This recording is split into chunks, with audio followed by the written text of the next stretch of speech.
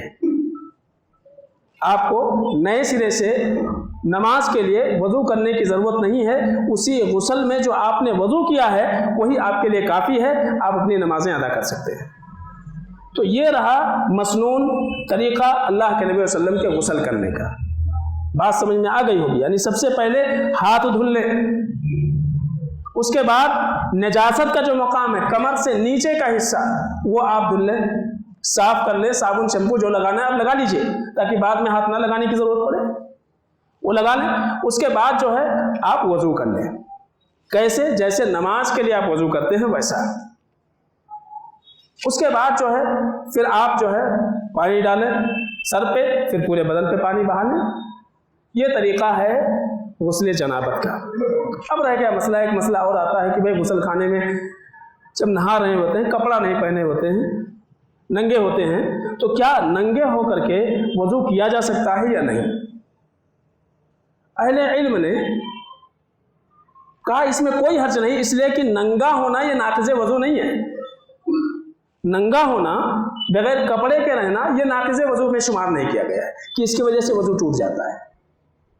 اور اللہ کے نبی صلی اللہ علیہ وسلم سے متعلق ان کی بیویاں، خاص طور سے اما عائشہ رضی اللہ تعالیٰ نے کہتے ہیں کہ میں اور اللہ کے نبی صلی اللہ علیہ وسلم دونوں ساتھ میں ایک ہی برتن میں غسل کرتے تھے، ایک ہی برتن سے پانی لے کر کے غسل کرتے تھے۔ تو پتہ یہ چلا کہ شوہر و بیوی ایک ساتھ حمام میں غسل کر سکتے ہیں، حرج نہیں ہے۔ ظاہر سی بات ہے دونوں کپڑے نہیں پہنے ہوئے ہیں، غسل کر سکتے ہیں۔ حضرت معاویہ بن حکیم رضی اللہ تعالیٰ عنہ ہیں، وہ کہتے ہیں کہ ہم نے اللہ کے نبی صلی اللہ علیہ وسلم سے ایک مرتبہ پوچھا، یا رسول اللہ ما نأتی من عوراتنا وما نظر، کہ ہم اپنے شرمگاہ میں سے کیا چھپائیں کیا نہیں چھپائیں، اور کس سے چھپائیں کس سے نہیں چھپائیں۔ اللہ کے نبی صلی اللہ علیہ وسلم نے فرمایا احفظ عورتک الا من زوجتک او ما ملکت یمینک، کہ آپ اپنے شرمگاہ کی حفاظت تمام لوگوں سے کرو سوائے اپنی بیوی کے، اور اسی طرح سے جس کے تم مالک ہو یعنی لوڈی۔ پتہ یہ چلا کہ عورت کے سامنے ننگا ہوا جا سکتا ہے، عورت کے ساتھ میں غسل کیا جا سکتا ہے، اور ظاہر سی بات ہے جس حالت میں آپ ہیں وہاں میں نے کہا کہ آپ غسل کر رہے ہیں اور غسل کے ساتھ میں آپ کا وضو ہو رہا ہے، تو ظاہر سی بات ہے میں نے کہا کہ آپ اسی وضو سے اپنی نماز پڑھ سکتے ہیں۔ تو پتہ یہ چلا کہ ننگے بھی اگر آپ ہیں تو جو وضو کرتے ہیں وہی وضو آپ کے لیے کافی ہے۔ تو پتہ یہ چلا کہ بغیر کپڑے کے وضو کریں آپ تو آپ کا وضو صحیح ہے، وضو آپ کا خراب نہیں ہوتا یا ٹوٹتا نہیں۔ لیکن دوران غسل اگر آپ کے ہاتھ شرمگاہ کو لگتے ہیں یا اسی طرح سے آپ سے ہوا خارج ہو جاتی ہے، تو ایسے وقت میں پھر دوبارہ جب آپ غسل سے فارغ ہوں نکلتے وقت آپ پھر دوبارہ وضو کر لیں، اگر آپ کو نماز پڑھنی ہے۔ یعنی مثلا ظہر کا وقت ہے، ظہر سے پہلے آپ غسل کر رہے ہیں، یا عصر کا وقت ہے، عصر سے پہلے کر رہے ہیں، اور اگر نماز میں تاخیر ہے تو آپ کو پھر دوبارہ وضو کرنے کی ضرورت نہیں۔ ہاں جب نماز کا وقت ہوگا تو آپ ضرور وضو کریں، لیکن غسل کے ساتھ میں وضو کرنا چاہیے، یہ مسنون طریقہ ہے۔ تو اس میں بے احتیاطی نہیں ہونی چاہیے۔ شاید مجھے لگ رہا ہے کہ طریقہ سمجھ میں آ گیا ہوگا، یہ بہت مشکل چیز نہیں، بہت آسان ہے۔ اور اس طریقے پر اگر آپ ہمیشہ نہاتے ہیں، چاہے وہ آپ کے اوپر وہ غسل واجب ہو یا واجب نہ ہو، لیکن اس طریقے پر اگر آپ کرتے ہیں تو آپ کو اجر ملے گا، اس لیے کہ آپ غسل اس طریقے پر کر رہے ہیں جس طریقے پر اللہ کے نبی صلی اللہ علیہ وسلم نے کی ہے۔